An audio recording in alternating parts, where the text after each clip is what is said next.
Hey, what's going on, guys? So we're going to talk about how to buy your first rental property. Now, this is super exciting for really anyone that is getting started into real estate investing, because it really kind of gets you into that.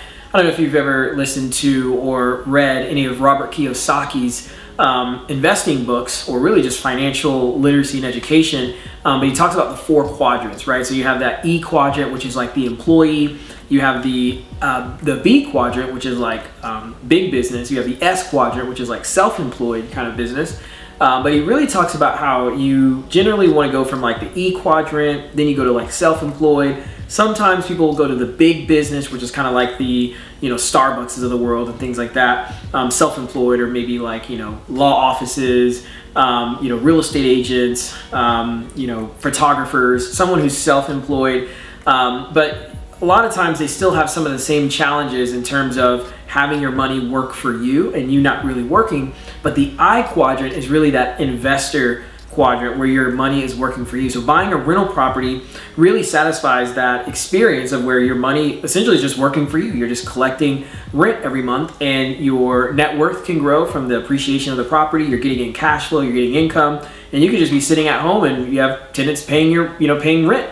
So buying a rental property is really an awesome experience, but there are some things that people tend to miss that could cause issues later on, or even just throughout the process. So I just kind of wanted to do a video to sort of highlight some of those things to think about when you're looking at buying a rental property, and what things you just really kind of keep in mind. So the first thing I want to talk about is really just basically when you have a property that you are interested in potentially being a rental property or buying it as a rental property, what I like to do, so I'm just going to go through the steps of kind of what I like to do to be able to analyze, look at a rental, and then some things to just, again, think about to avoid some major mistakes. So the first thing is when there's a property that either someone referred to me, like, hey, this person's looking to sell this, or maybe one of my team members, like a VA, called on a lead in the CRM and acquisitions picked it up and we're looking at the deal, or whatever. It doesn't really matter. You see it on the MLS. You basically just see an opportunity that potentially could be a rental property. The very first thing I generally like to do is I like to pull up a system called Propstream. And you may not have Propstream, but I would highly, highly encourage you to get Propstream. You can go to the links in the description, and you can basically try it for free for like 7 days, a free trial. And this isn't just like a little plug to throw that in there. Like, literally, I use Propstream for anything and everything when it comes to real estate investing, because it's such a comprehensive software. You just really don't want to go about investing in real estate just kind of, on your own, or kind of trying to sort of go about it the cheapest route.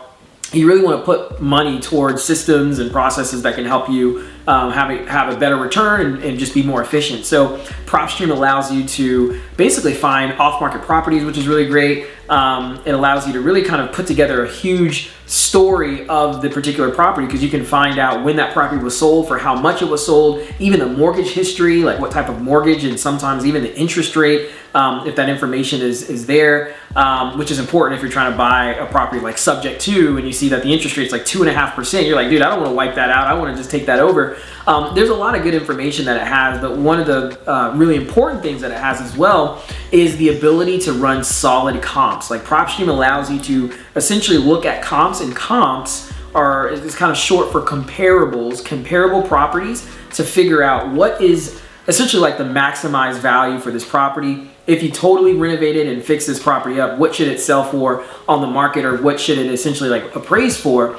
Propstream really allows you to effectively look at what that property should be after you renovate everything, which is important because that's your goal.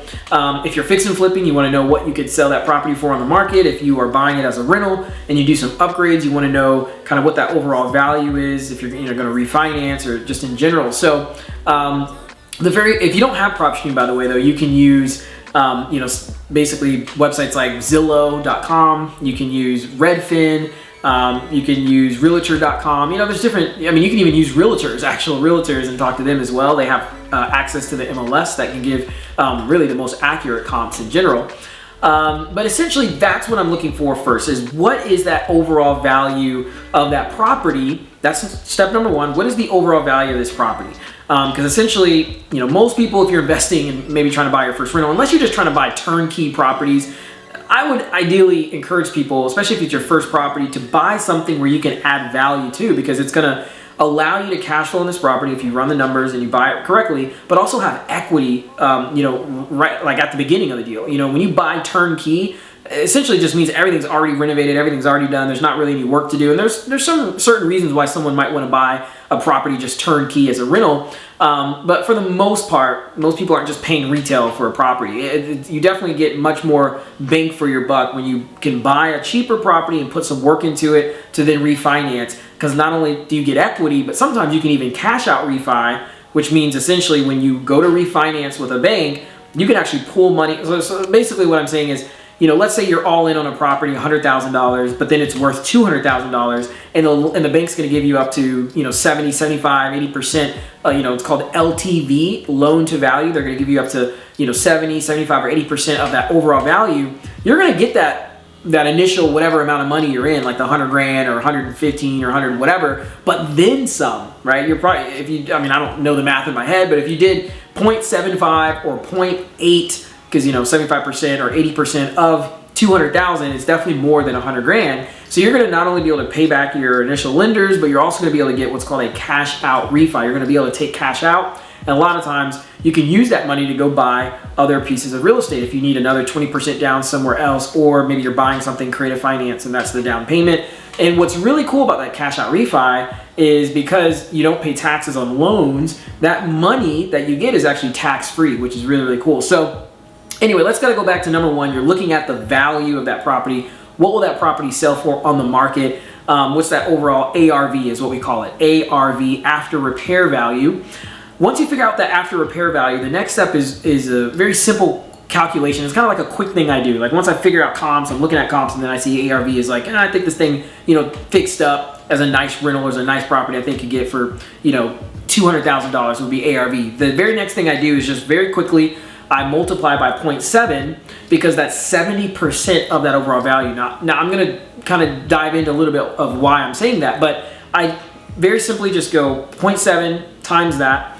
And that gives me a rough idea of essentially what I should be all in purchase and rehab if I'm buying a value add opportunity. If you're just buying retail, or you're just buying turnkey, that doesn't really apply. But if you're looking to have equity at the beginning, and you're looking to do like a cash out refi or just a refinance, you want to definitely buy a cheaper property, put work into it, and then refinance. Now, the reason that 70% is important is because generally, if you're going to basically invest in a property, you're going to buy it, renovate it, and then sell it on the market as like a fix and flip, or you're going to buy it, you're going to renovate it, and then you're going to refinance. You want to have about 30% of a margin, profit margin, for all kinds of things. And we'll touch on a couple, especially if we're talking about buying your first rental property. But number one is kind of like we said earlier about refinancing. Typically, most lenders, when you go to refinance, they're going to give you up to 70 or 75% of that overall value. Again, that means loan to value, LTV. Most lenders are going to have a 70 or 75% LTV that they will lend, because they're not going to be 100% over leveraged. And what that means is they're not going to lend 100% on that deal, because if, let's say, the property's worth 200 grand and then they gave you 200 grand, if there's any issues where they would have to maybe take the property back or sell for less or whatever the case is, they're going to lose money.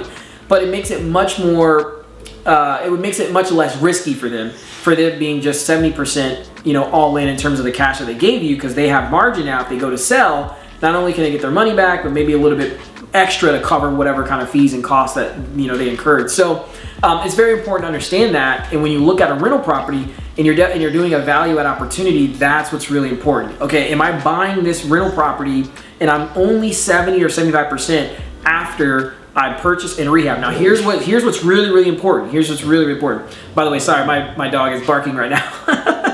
But guys, I'm just, hey, I'm here making this, making this thing happen no matter what. I'm at my house actually right now, so you might hear my dog in the background. But again, I want to get this content out to you, so it's super important. Be quiet and see.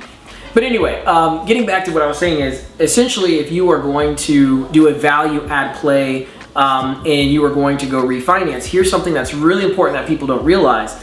There's certain costs that are added to your basically your real estate opportunity buying this property that people don't think about. So number one, let's just say the cost of buying the property, right? So there's that cost. Let's just say $50,000, okay? And sometimes people, they just estimate, okay, let's just say, make numbers easy, there's a $50,000 renovation. So they'll say, okay, so I'm $50,000 purchasing it, and then I'm $50,000 rehabbing it, so I'm all in 100 grand. And then they start running their numbers. That's not really true, right?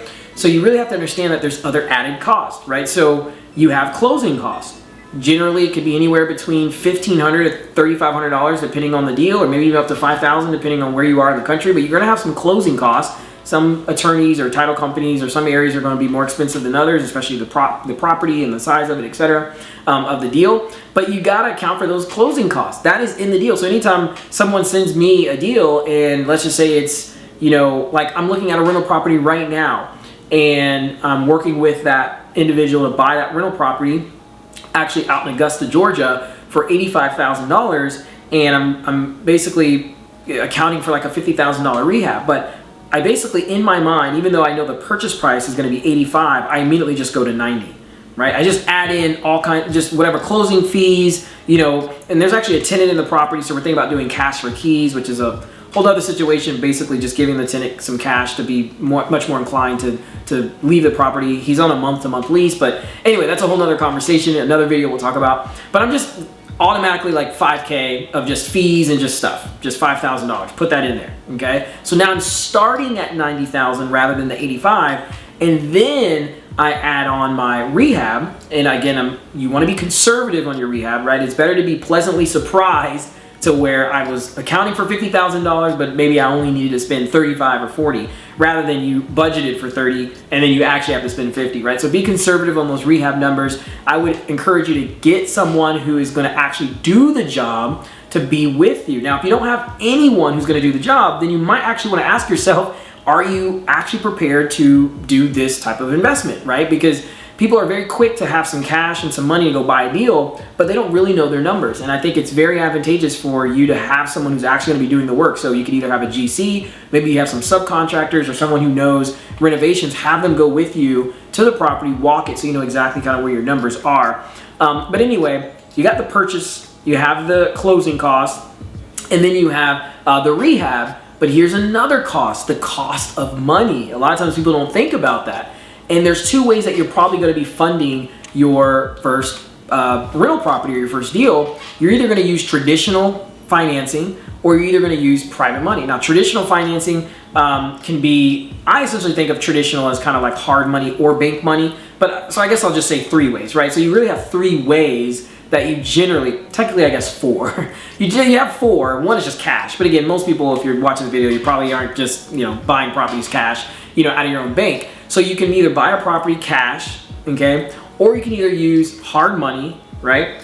And hard money lenders are essentially people that it's usually institutions or organizations or a company that essentially their business model is lending money.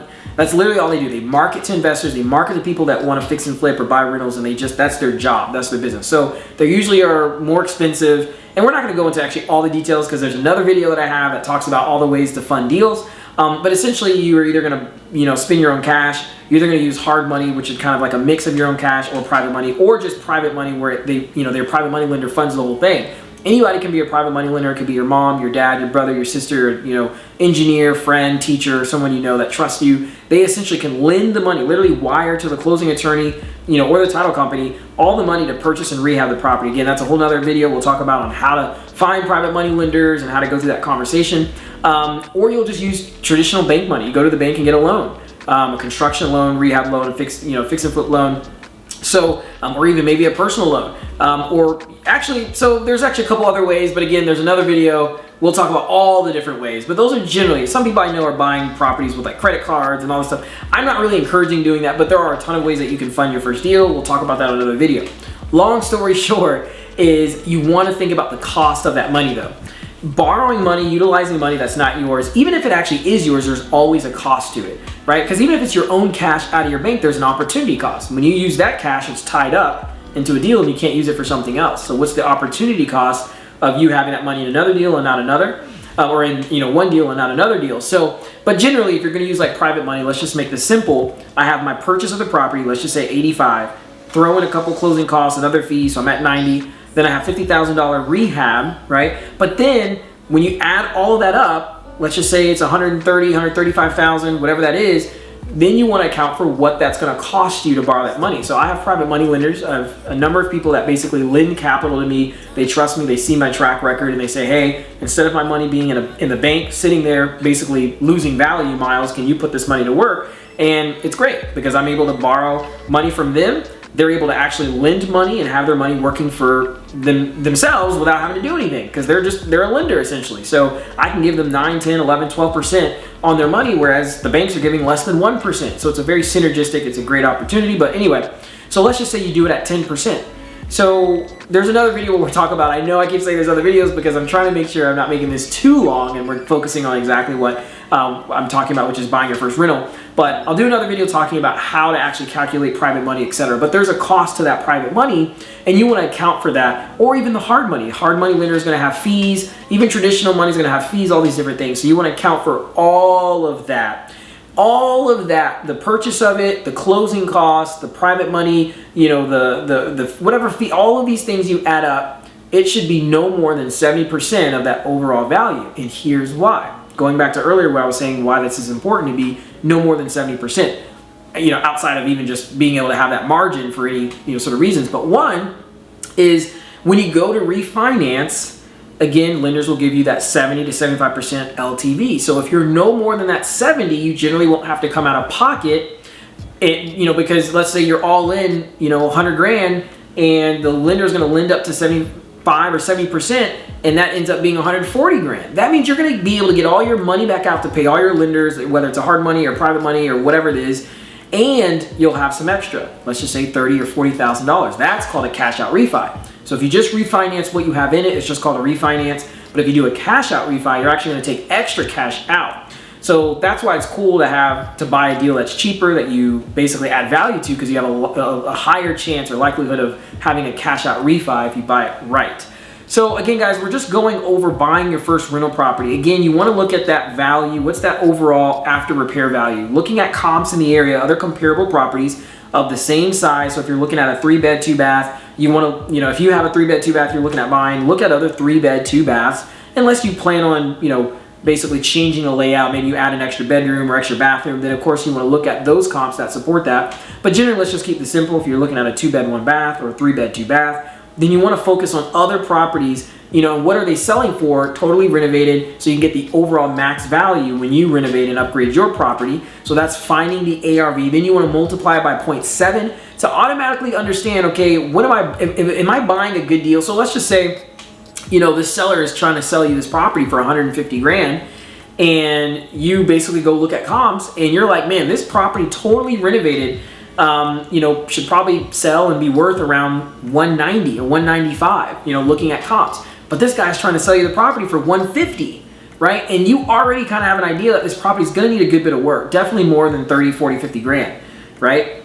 I mean, that automatically is telling you this is not going to be a great really deal at all. This isn't going to be a great fix and flip or a great buy and hold, again, unless you just really don't care and you just have cash. But that's not who we're talking to. We're not talking about people who just have cash that are just trying to just put money into real estate just to put money in real estate. We're talking to you, someone who is trying to build a real estate business where you will last and you're obviously trying to be wise and smart and be a good investor. If you're going to be a good investor, it's all about that return. So it makes sense for you to understand, am I going to be way over that 70 or 75% when I buy the property, rehab it, take into account for my costs and all those different things. So that's number 2. Now, if all of that checks out, let's say I look at the ARV, solid ARV. I'll give you guys an example. Essentially, this property that I'm buying in Augusta, the ARV is like 190, and I'm able to purchase it for $85,000. And if I put $50,000 into it, and then I take into account for the cost of private money, closing costs, I basically end up being all in about $141,000 is what I accounted for. And now remember, I did this earlier, so I don't have my stuff right in front of me. But again, you can comment below if I'm wrong, but if I'm not mistaken, I basically did 75% of 190,000, which basically I think it ended up being around 140. I think it was 141 or 142,000. So I could essentially, and that was on a $50,000 rehab, and that was being conservative as well, right? Because I don't want to think it's only going to be 30,000 and then it's 45 or 50. I think it's definitely going to be much less than 50, but I want to go ahead and just say, hey, it'll be around 50,000. Let me add in a little bit of a buffer of, we didn't know we would have to do this or do that. But more than likely it'll be less. But because of me being conservative, I really think those numbers make sense, because essentially I will be able to get out all the money that I have in the deal, and taking account for all of the fees, not leaving out some fees to where I'm actually over, what I would be able to get out from the bank. Now, here's a little thing I'll kind of share with you guys as well, is there's really kind of two ways you're going to refinance out of that property. There's three ways you can. The third one I wouldn't really encourage, and that's essentially having someone who can basically just give you the loan of whatever amount of money you're into the property, and they don't mind having that money into the deal for the next 15, 20 years. You'd be surprised. There are people out there that essentially are looking for just like retirement cash flow. They're private money lenders that are like, hey, I'll give you the 140,000 or 130 to kind of refinance all your stuff out. Just keep my money in the deal and give me 8%, 9%, whatever it is. And they don't really want that money coming back because it's like retirement for them, right? So, but it's very rare. I'm not assuming you guys or you watching this have access to that. So let's just assume you don't have access to that. The two ways that you can really refinance out of a property is either A, you just use traditional financing, like you go to a bank, credit union. Now they're going to require documentation that might be a little tricky if you're self-employed, right? So if you're not a W-2 earner, you have regular income, tax returns that show you make enough that, make them comfortable lending, they're not going to really be able to just walk into a bank and get a loan, right? But if you do have W-2 income, or if you're partnered with someone and they can access those kind of loan products, then you can refinance that way. You're going to usually get the best rates because you're qualified using a traditional bank and a lender. Now, if you are self-employed, this is something a lot of people don't know, but this is a way that you can refinance. This is actually a way that you can even buy your own house. People don't really know this, but if you're self-employed, you can actually qualify for what are called non-QM mortgages. Man, I'm giving you guys all the tea on this video. This is awesome, right? So non-QM mortgages, so it's non-qualifying mortgage is what it means. Now, it doesn't mean that these lenders are just giving out money willy-nilly and they're just, dumb and just silly.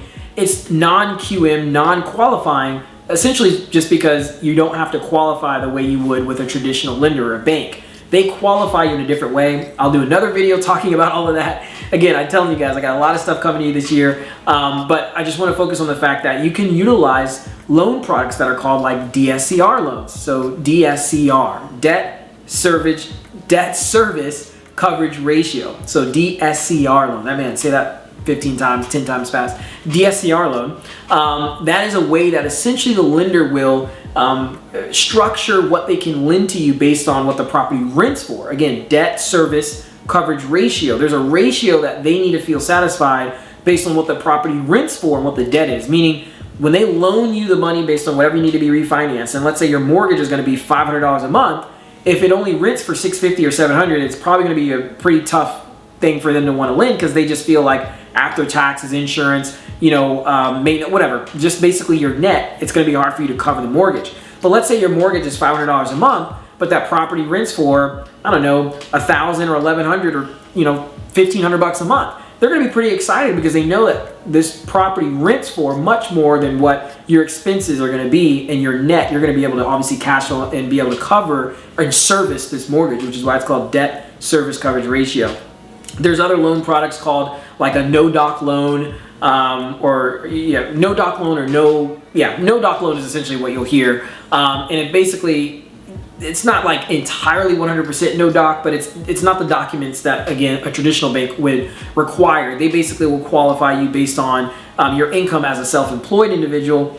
Man, I said I was going to do another video going into this, but I'm going to share, I guess, a little bit with you guys anyway. I'll go into another video diving more in depth with this, but essentially, they will qualify you based like on your income. This is actually how my wife and I were, basically I bought this house from one of my students. It's on 15 acres here in South Carolina, and I used private money to fund the whole thing. It was like $280,000 purchase price. We're doing like about $115,000 renovation. We'll basically be all in with private money, purchase, rehab, closing costs, all these things, about 400 something thousand, about 415, 420. But essentially this property will basically be worth around 600,000 or more. And we are using what's called a no doc or no doc loan. It's a non-QM product. And essentially how they will qualify me is based on my income. But wait a minute, I'm self-employed. I don't have that regular W-2 income. That's okay. These lenders understand that there is a gamut, there is a whole market of individuals that are self-employed. Realtors, real estate investors, photographers, whatever, just a whole gamut of individuals. You guys notice I keep saying photographers. I think I said that earlier today. By the way, if you guys didn't know, I was a commercial and wedding photographer before doing real estate. I actually worked with a lot of big brands you guys may know, like WeWork, Uber Eats, even Netflix. I was a photographer on Love is Blind on Netflix. But anyway, long story short, they will qualify you based on, like, let's say they do it based off your deposit. So let's say, because again, as an investor or as an entrepreneur, as a photographer, as a, musician, as a, law office or whatever, it's not always as consistent. Generally there might be a range of what you're making per month, but maybe some months maybe 1 month is 20 grand, maybe 1 month is 7 grand. Maybe 1 month it's $89,000, especially if you're like a fix and flipper. Maybe you do a really good flip and you make, I don't know, $95,000 1 month, but maybe another month it's like 12 grand. I mean, it is what it is, right? Now, obviously you want to be, that'd be kind of a crazy way to live all the time. You want to get to the point where it's more consistent, but essentially they'll take all of your deposits for the year. That's kind of like your gross. And then they assume essentially, let's just cut that in half, like 50%, because they assume 50% of that goes to expenses. So then what'll happen is they'll take that 50% and they'll divide that by 12 to kind of produce what your monthly income is. And based off of that number, if it supports kind of like the DSCR loan, what the mortgage would be at a certain ratio, then, they're much more inclined to lend to you up to a certain amount. So, anyway, guys, just a quick review again. If you're looking at buying your first rental property, you got to understand what's that overall value, when you're looking at that property, when everything's all said and done, renovated, upgraded, etc. Multiply by 0.7 just to get a general rough 70% of this value. Are you buying the property in a way that gives you enough margin to refinance? And even worst case, if maybe you decide not to hold it as a rental, maybe the cash flow doesn't work, maybe the loan product you're going to use, the interest rate is too high and it doesn't make sense for a cash flow play, but hey, you're only 70% in, you can just list it on the market. You got 30% margin and you can just make cash that way, right? So that's why it's important to just be about 70% max, 75% overall when you're done with everything. Then I talked to you guys about kind of the loan products on how you can finance that or refinance out of that. Now let's talk about when you're actually at the point of looking at really like the cash flow aspect of the property, right? So now just bear with me here. This is really important. If you are using private money, right, and you bought the property, you renovated the property, and then you are going to use like a loan product that's like a non-QM kind of loan product, you want to make sure you are accounting for really your net. A lot of time, and really not even just for the non-QM, really just in general.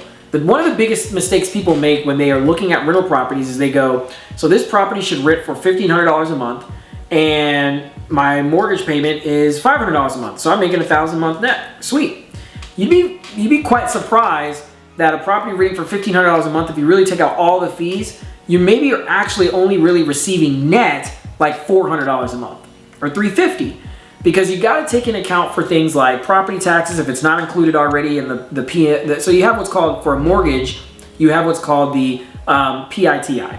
So it's principal, interest, taxes, and insurance, right? So you have interest on a loan, you're gonna have taxes and insurance. Sometimes that tax and insurance is not necessarily included in what your mortgage payment is. And what I mean by that is, if you buy a property seller finance, I have some properties that I bought seller finance, and what it essentially means is the seller is financing the equity in that property. So let's say the seller owns this property free and clear, it's worth 100 grand, and they're like, hey, just give me $10,000 like as a down payment, and then I'll finance the $90,000 for the next 20 years at 2%. You'd be surprised. I have deals where I've bought at 0%, literally for a number of reasons, another video we'll talk about. But essentially you have a mortgage payment to that seller, but that doesn't include taxes and insurance the way it might if you work with a traditional lender, where they obviously, are requiring you to have insurance as soon as you close, and, they include that tax payment in there, all that stuff, because, you got to pay your taxes. Sometimes if you're buying a property seller finance, it's just principal and interest, just the principal and interest payment. So you need to take into account for the taxes, the insurance, repair cost, and vacancy. And even things like property management, right? Like there's certain fees that you might actually have that other people may not. I basically manage my wife and I, we manage our own portfolio, but you have some people that have a property manager and there's a fee for that. So, you don't want to just go, okay, the gross rent's going to be $1,500 and then I'm netting, let's say the mortgage is $500, $1,000 a month. You want to actually calculate what all those fees are to figure out what you are net. So that's what's really important about buying your first rental property, some things to think about. I'll do another video that's going to dive into really where to look for the best rental properties and how to really analyze them in the best way that isn't just a rental property. You don't want to only have one exit strategy with a property, in my opinion. You generally want to be able to be flexible on, other exit strategies or other things you can do with that property. It's okay to buy a property that's just a good rental and it just rents out. But there are ways to be able to understand other exit strategies just in case the rent doesn't work out that great. I mean, what if taxes go up for whatever reason and it kills your cash flow? But maybe you don't have that much equity in the deal. What can you do? A lot of people, they don't know, right? Or they're kind of upside down. But what about doing a wrap mortgage? What about actually selling on terms if you can afford that? Because you have a mortgage payment every month, but if you sold the property and got a down payment, you get a little bit of chunk of cash. Maybe it even pays off money that you put into the deal, but then you have a mortgage payment every single month and you don't even have to manage the property because someone else bought it. It's a whole strategy called a wrap mortgage. I'll do another video on that. But essentially, that's what I'll do on the next video, is kind of talk more about other exit strategies, how to look for great rental properties, what markets, what areas to think about, and what different strategies that you can maximize the rents that you have and things like that. But I just wanted to kind of summarize, if you're buying your first rental property, here's some good information on really how to think about this, where to go with it, and things to think about. So if you guys have any other questions about buying your first rental, please leave a comment. Let me know what I missed. Let me know what you have questions on. I'm just continuously putting out content. I try not to make these too long, but I want to give enough information that can help, especially even the newest person. And if you already have a couple rentals, kind of how to scale. We'll talk about a lot of that as well. So if you have any comments, please leave that, or have any questions, please leave a comment. But thank you guys for watching, and I will see you guys on the next video. Peace out.